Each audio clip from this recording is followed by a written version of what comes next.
Thank you very much for choosing to watch the Uganda Catholic Television. It's a Tuesday, the 15th day of April 2025. Welcome. I am Sunday Gloria Aborch with Uctv News.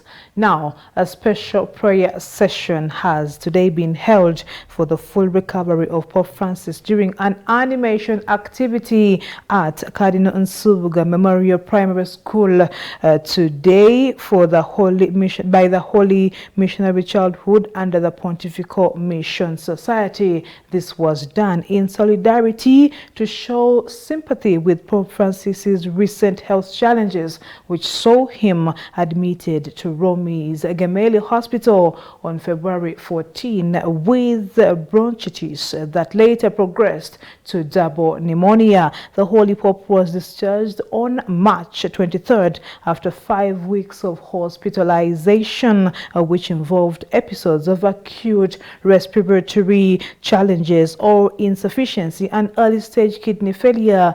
The pupil's heartfelt gesture reflected their concern and solidarity with the Holy Father during his recovery. As of April 15, 2025, Pope Francis is recuperating from a significant health episode involving double pneumonia. He was hospitalized at Rome's Gemelli Hospital on February 14th and discharged on March 23rd after a 5-week hospitalization, during which he experienced serious health complications, including acute respiratory insufficiency and early-stage kidney failure. In a heartfelt demonstration of deep concern and love for the Holy Pope, members of the Holy Missionary Childhood held a special prayer session dedicated to Pope Francis' full recovery. Dear Jesus, our friend and Savior, we members of Missionary Holy Childhood Association of Archdiocese of Kampala in Uganda, thank you for the gift of our patron and shepherd, His Holiness Pope Francis. He is sick and unwell. His health is a concern to us members of Missionary Holy Childhood. Send your spirit of healing, that he may accompany our shepherd Pope Francis in his illness.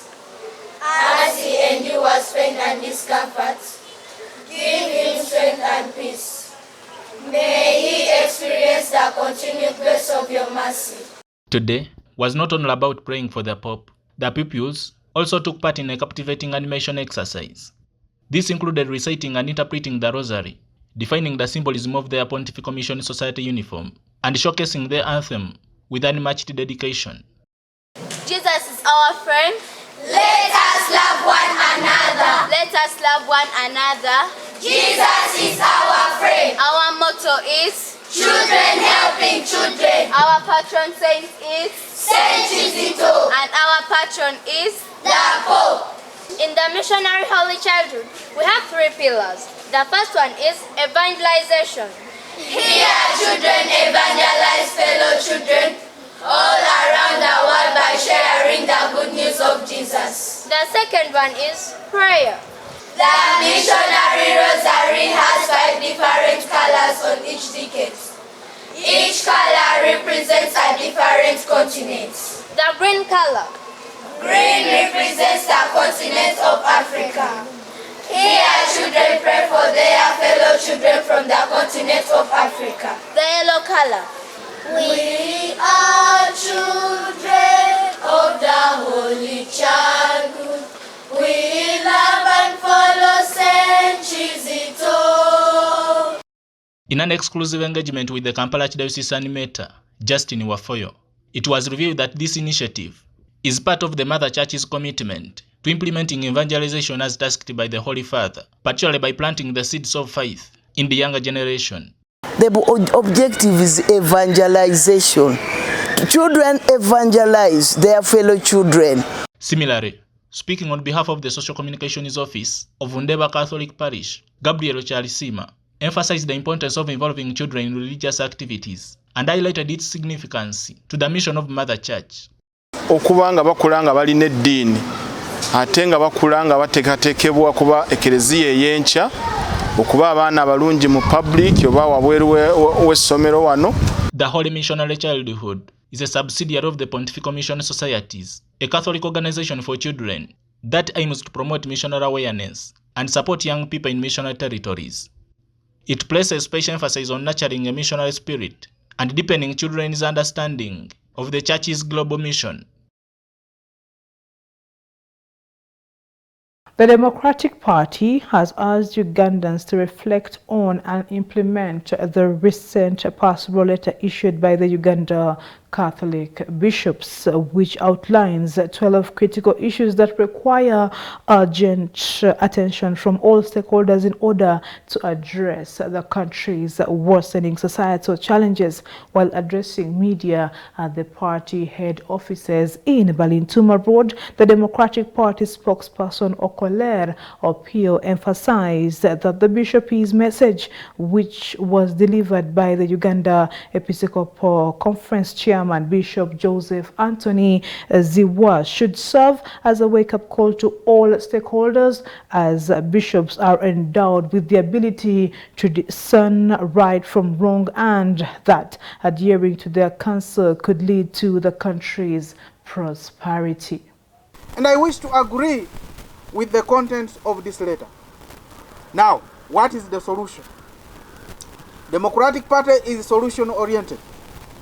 I mean, it is a responsibility of us, the leaders, to guide even the foot soldiers that, look, regardless of the disagreement in political opinion or otherwise, we should talk. There should be no point that we shall fail to talk. That should be our message to the foot soldiers and others. We are going in for elections. Elections are present tense moments. It's my humble appeal to the leaders of this country, regardless of the level you are at, whether you are in a political party, whether you are in a church, at every level and in any organization, political and apolitical, that it is our responsibility to guide those that we lead. We shouldn't let them guide us. If we let them guide us, then we shall have lost the gist of leadership. Being a leader means you are able to see what others cannot see, or you are able to see before others can be able to see it. Now, if we allow a chance for those ones that have not yet seen what we can see to dictate and guide us, definitely we shall lead this country into turmoil. The National Resistance Movement Party has today officially unveiled its roadmap for party primaries ahead of the general elections of 2026, with implementations set to begin this month. Launching the roadmap at the party headquarters in Kampala, NRM Secretary General Richard Todrong urged all party members to actively participate in the forthcoming electoral activities as a means of strengthening the party's internal democracy and unity. In the just concluded registration of our members, we have 20.7 million members of the party. Now that you can discount from the 45.9 million members of your population, that means close to 40-something% of the population of Uganda are members of the National Resistance Movement Party. 10.8 million are female and 9.8 million are male. Now, when we are making the voter register, we shall remove those from 18 and above of the register, and they now form the voter register. And that is the register that the Electoral Commission is going to use to conduct our internal party elections. We shall then have structure elections, and after structure elections, we shall have elections for flag bearers at all levels, starting from the lower councils up to the members of parliament and up to the presidential level. So this roadmap we are launching is going to run until we nominate our members for the national elections. And so it is a very important milestone in the party. I need to congratulate my colleagues with whom we work tirelessly to come up with this important roadmap and also the register for the party. With that, takes us off a break. Uctv News returns after these messages.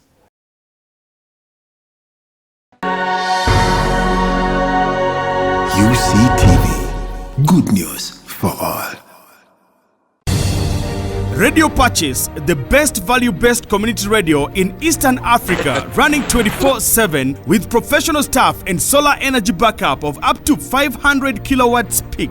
We rock the whole of northern Uganda and the world using 7 languages on 90.9 FM and 94.5 FM in Arua on Ediofe Hill, 99.7 FM at Moyo on Adua Hill, 101.4 FM at For God in Gulu, and online at www.radiopatches.org or download the Radio Patches app from Google Play Store and Apple Store. Radio Patches, peace of Christ for all.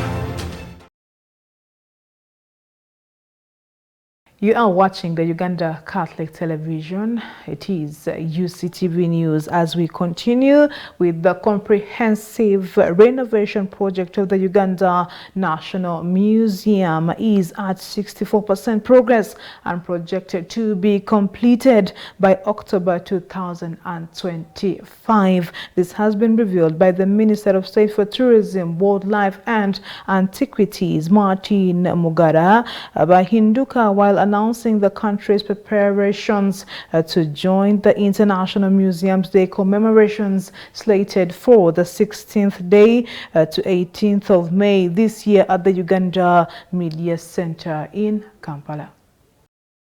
As we launch the Museums Day, you know, people tend to think that culture is very boring. Museum is full of artifacts that are obsolete. I mean, stories, it's boring.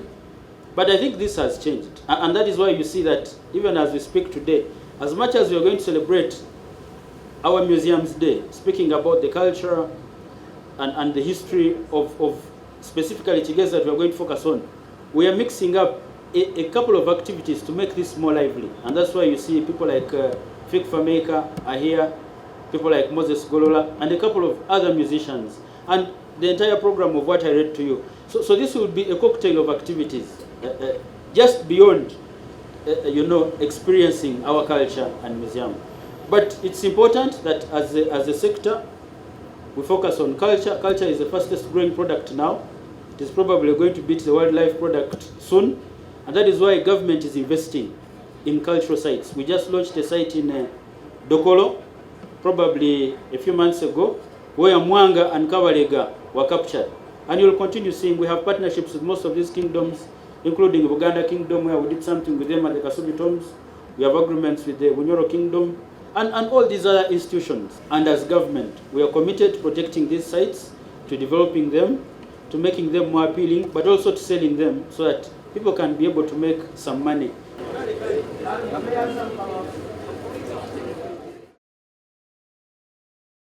It's time for Today in History.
And that's it for the Tuesday edition of UCTV News. I am Sanjay Gloria Aboch, and you are watching the Uganda Catholic Television.